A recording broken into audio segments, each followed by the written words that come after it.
Many innocent lives has been lost. The people in power that should have been protecting us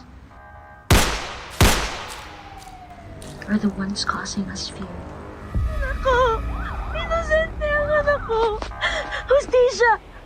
Nasaan ang hustisya?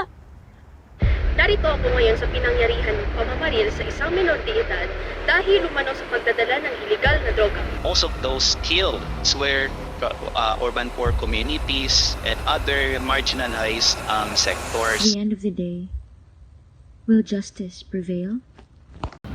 Hold them accountable and don't let anyone violate your rights.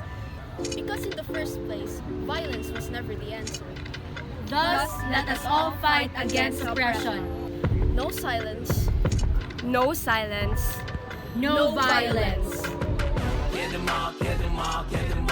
Walang tira, lahat ay maliligo sa dugo. Walang tira, lahat ay maliligo sa dugo. Walang tira, lahat ay maliligo sa dugo.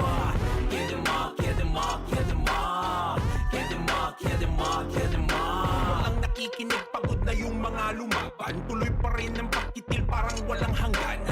Hagdan na yung